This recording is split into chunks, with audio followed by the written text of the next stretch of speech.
Hello दोस्तों, स्वागत है आपका सिविल सर्वेंट पर्सपेक्टिव में। मैं आपके सामने इंटरनल सिक्योरिटी का लेक्चर नंबर 5 लेकर हाजिर हुआ हूँ। देखते हैं आज इसमें हम क्या क्या पढ़ने वाले हैं। आज मैं आपको इसमें पढ़ाऊँगा कि भारत की आंतरिक सुरक्षा में सोशल मीडिया और नेटवर्किंग की क्या भूमिका है। और देखेंगे हमारा अगला टॉपिक होगा भ्रष्टाचार यानी करप्शन। करप्शन क्या होता है, इसके कारण क्या हैं, चुनौतियाँ क्या हैं इससे जुड़ी, और निवारण एवं इसके रोकथाम के लिए क्या क्या उपाय किए जाने चाहिए, ये सब हम देखने का प्रयास करेंगे। तो आज हम देखते हैं कि हमारे जीएस पेपर 3 के ये दोनों टॉपिक कौन कौन से पॉइंटों को कवर करते हैं। ये देखिए हमारी जीएस पेपर 3 में पॉइंट नंबर 15, 16, 17 ये तीनों इंटरनल सिक्योरिटी के पार्ट हैं, जिसमें साइबर सुरक्षा हमारा लेक्चर हो चुका है। और आज हम देखने का प्रयास करेंगे मीडिया की भूमिका, प्रसार संचार तंत्र मीडिया की भूमिका। और हमने क्या क्या टॉपिक कर लिए हैं, हमने आतंकवाद भी कर लिया है, इसकी चुनौतियां भी कर ली हैं। आज हम देखने का प्रयास करेंगे भ्रष्टाचार और मीडिया की भूमिका। चलते हैं फिर आज के टॉपिक पर।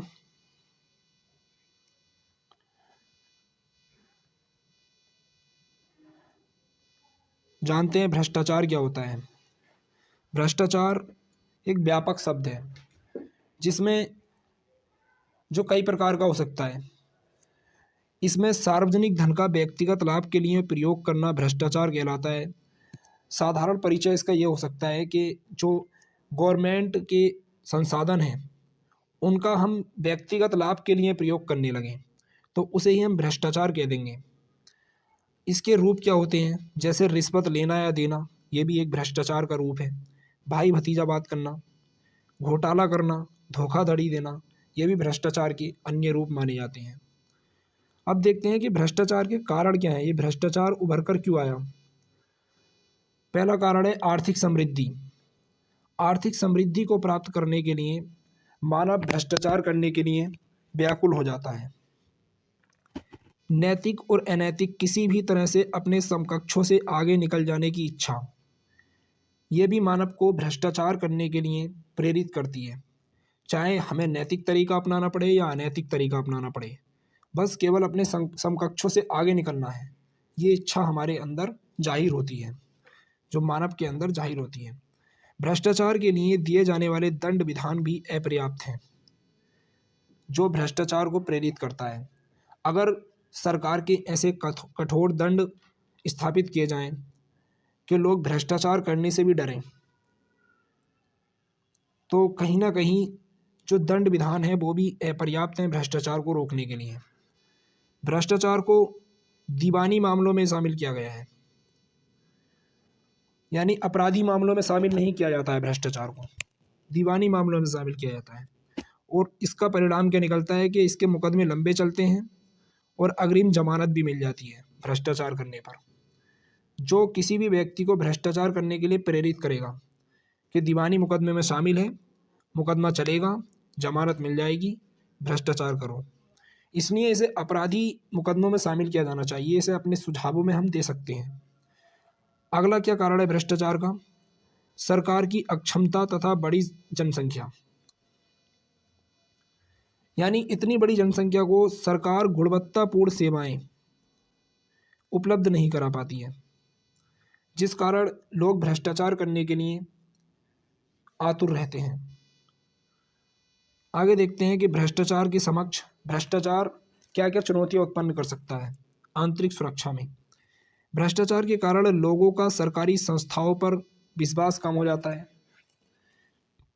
शक्तियों का दुरुपयोग बढ़ने लगता है, राज्य की वैधता पर खतरा बढ़ रहा है। यानी राज्य को मानने के लिए लोग तैयार नहीं रहते भ्रष्टाचार करने से। ऐसी छवि बन गई है राज्य के प्रति कि ऐसा लगता है कि प्रशासन में सभी लोग भ्रष्टाचारी हैं। निष्पक्ष और न्यायपूर्ण समाज बनाने में समस्या आ रही है, ये भी एक भ्रष्टाचार हमारे सामने चुनौती उत्पन्न करता है कि निष्पक्ष और न्यायपूर्ण समाज बनाने में समस्या आ रही है, यानी न्याय नहीं दिला पा रहे हैं हम। भ्रष्टाचार के कारण निम्न तथा मध्यम वर्गीय परिवार पर वित्तीय बोझ बढ़ रहा है। जनता का यह नज़रिया बन गया है गवर्नमेंट के प्रति, शासन के प्रति, कि घूस दिए बिना कोई भी सरकारी कार्य नहीं होते, जो एक आंतरिक सुरक्षा के लिए बड़ी चुनौती उत्पन्न करता है। आगे देखते हैं कि भ्रष्टाचार को कम करने के लिए क्या क्या उपाय किए जाने चाहिए। संस्थाओं में सीसीटीवी बायोमेट्रिक की जानी चाहिए, सीसीटीवी कैमरे लगाए जाने चाहिए। शिकायत निवारण तंत्र स्थापित किया जाए। लोक सेवक आचरण नियमावली को मजबूत करने के लिए वैधानिक दर्जा दिया जाए इसे, जो अभी तक नहीं दिया गया है। आपराधिक न्याय प्रणाली जैसे पुलिस व्यवस्था, न्यायालय, गवाह, वकील, अधिकरण, इन सबको मजबूत करने की आवश्यकता है। जन जागरूकता तथा ऑनलाइन सरकारी कामकाजों जैसे ई गवर्नमेंट को मजबूती से लागू किया जाए। यानी जितने भी सरकारी कागजात वगैरह होते हैं उन्हें डिजिटलीकरण करने पर महत्ता दी जाए। सभी सरकारी कागजातों का डिजिटलाइजेशन किया जाए, जिससे कि जन जागरूकता बढ़े और निष्पक्षता आ सके प्रशासन में। इससे भ्रष्टाचार को कम करने में बहुत मदद मिलेगी। अवैध संपत्ति पाए जाने पर जब्त किया जाए। लोक सेवकों का व्यवहार परिवर्तन करने के लिए, जो सिविल सर्वेंट होते हैं उनका व्यवहार परिवर्तन करने के लिए, नैतिक मूल्य सुनिश्चित करने के लिए उनमें प्रशिक्षण कार्यक्रम चलाए जाएं, उन्हें ट्रेनिंग दी जाए। और अन्य अपने सुझाव भी दे सकते हैं। अब देखते हैं कि भ्रष्टाचार को दूर करने के लिए बहुआयामी प्रयास सरकार ने क्या क्या प्रयास किए हैं। जैसे वैधानिक प्रयास, संस्थागत प्रयास, सामाजिक प्रयास। हम वैधानिक ढांचे का सरकार ने गठन किया। जैसे भ्रष्टाचार निरोधक संशोधन अधिनियम 2018 लाया गया भ्रष्टाचार को कम करने के लिए। संस्थागत ढांचे में क्या क्या प्रयास किए। सीबीसी सेंट्रल विजिलेंस कमीशन की स्थापना की गई, सीबीआई बनाई गई, लोकायुक्त और लोकपाल की नियुक्ति की जा रही है। लोकायुक्त अधिनियम भी लाया गया था, लोकपाल अधिनियम 2013 में। प्रवर्तन निदेशालय ईडी की स्थापना की गई, व्हिसल ब्लोअर की नियुक्ति की गई है। सामाजिक ढांचे में सामाजिक प्रयास में क्या क्या कर सकते हैं। माता पिता में नैतिक शिक्षा, माता पिता को प्रोत्साहन दिया जाए कि अपने बच्चों में नैतिक गुण विकसित करो। शिक्षकों को प्रोत्साहन दिया जाए। परिवार में भ्रष्टाचार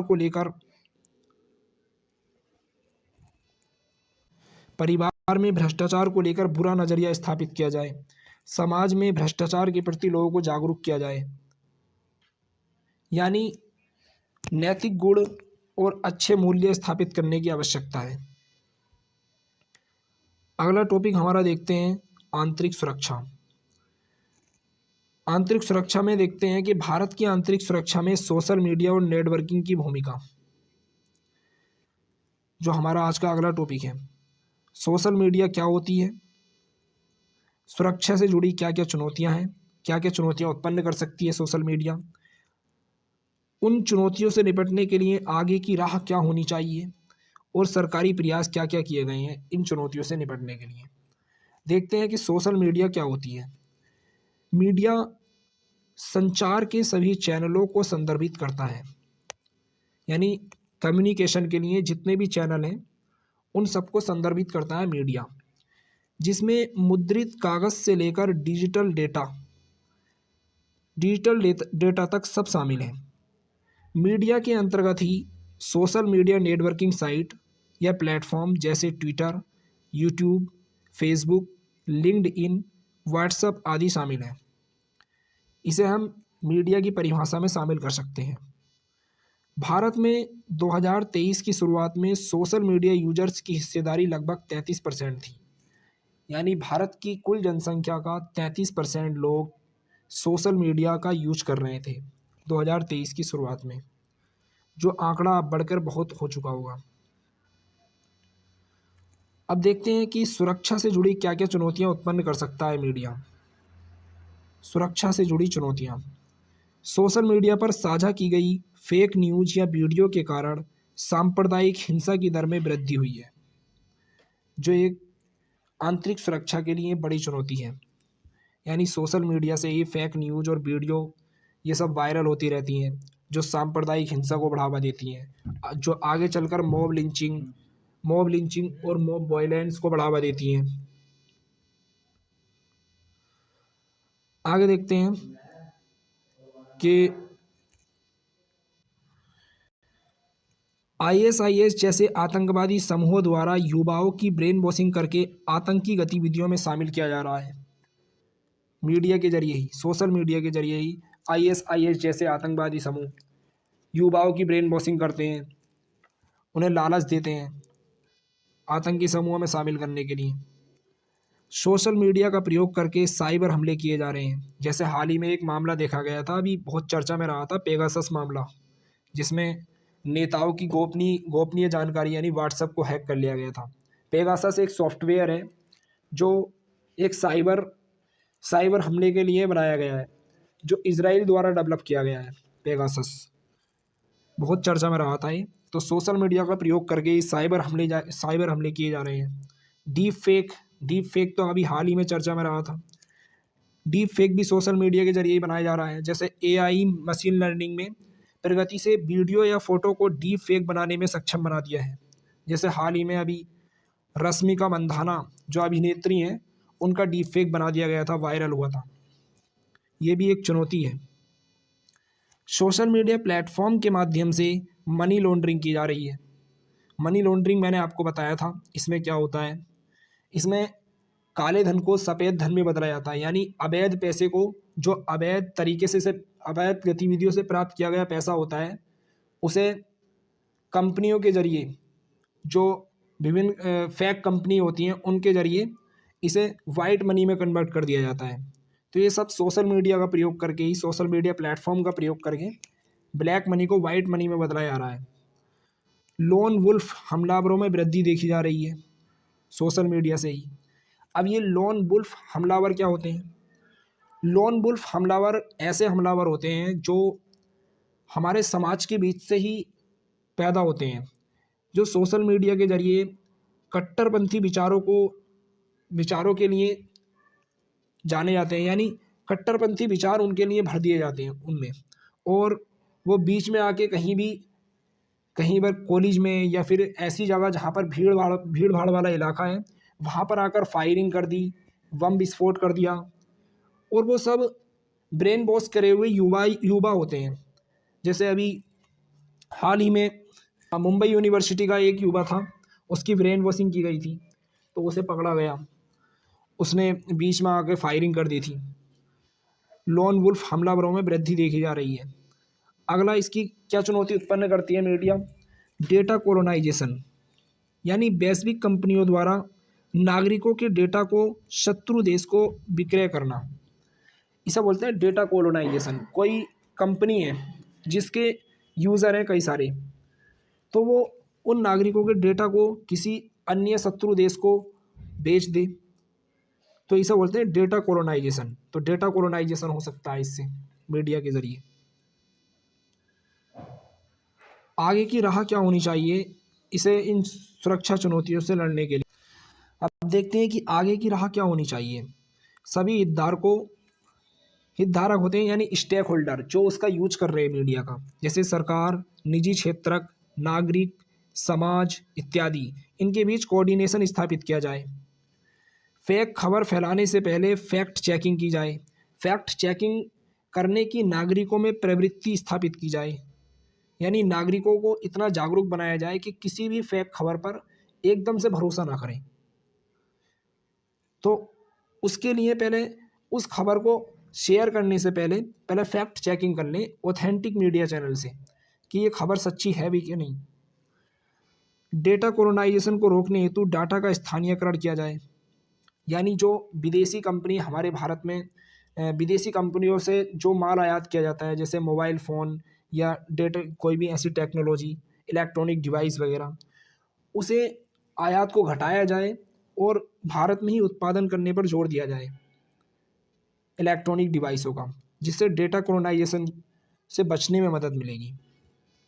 भारत में बढ़ती टेक्नोलॉजी जैसे AI, machine learning chat GPT इत्यादि को देखते हुए नए नियम तथा कठोर कानून बनाने की आवश्यकता है।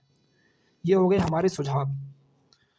आगे देखते हैं कि भारत द्वारा क्या क्या प्रयास किए गए हैं सोशल मीडिया से जो आंतरिक सुरक्षा पर खतरा मंडरा रहा है उसके लिए क्या क्या प्रयास किए जा रहे हैं। मौजूदा बुनियादी ढांचे को मजबूत किया गया है और किया जा रहा है, जैसे नेट ग्रिड की स्थापना की गई है, शट इन बनाया गया था 2004 में, CMS नेत्र एक सॉफ्टवेयर बनाया गया DRDO द्वारा, नेत्र software, network and traffic analysis system. आगे देखते हैं कि PIB द्वारा फैक्ट चेकिंग को बढ़ावा देने के लिए और फैक्ट चेकिंग करने के लिए सूचना प्रौद्योगिकी संशोधन अधिनियम 2023 लाया गया। राष्ट्र विरोधी चैनल्स को बैन या ब्लॉक करना PIB द्वारा किया जाता है। ये भी हाल ही में PIB द्वारा 6 यूट्यूब चैनलों को बैन किया गया जो राष्ट्र विरोधी थे। देखते हैं कि इन सब चर्चा पे क्या क्या क्वेश्चन बन सकते हैं। जैसे पहला क्वेश्चन है कि भारत में बढ़ती टेक्नोलॉजी तथा संचार तंत्रों ने आंतरिक सुरक्षा की चुनौतियों को बढ़ावा दिया है। उपयुक्त उदाहरण देते हुए आलोचनात्मक टिप्पणी करें। ये आलोचनात्मक टिप्पणी करने बोल रहा है, इसका मतलब मीडिया के थोड़े नकारात्मक पहलू भी बताने हैं और मीडिया के सकारात्मक पहलू भी बताने हैं और उदाहरण भी देना है कि सोशल मीडिया का आज के टाइम पे कैसे कैसे यूज हो रहा है। 200 शब्दों में क्वेश्चन लिखना है। अगला क्वेश्चन है कि भ्रष्टाचार की चुनौतियाँ क्या हैं, समाज में उन्हें रोकने के लिए आपके अनुसार क्या कदम उठाए जाने चाहिए, व्याख्या कीजिए। तो आज की हमारी ये क्लास ख़त्म होती है। अगर क्लास अच्छी लगी हो तो लाइक करें, सब्सक्राइब करें और शेयर करना ना भूलें। और अगर इसकी आपको PDF चाहिए तो मैं Telegram channel civil servant perspective पे आपको इसकी PDF सेंड कर दूंगा, वहाँ से प्राप्त कर सकते हैं। जय हिंद, जय भारत।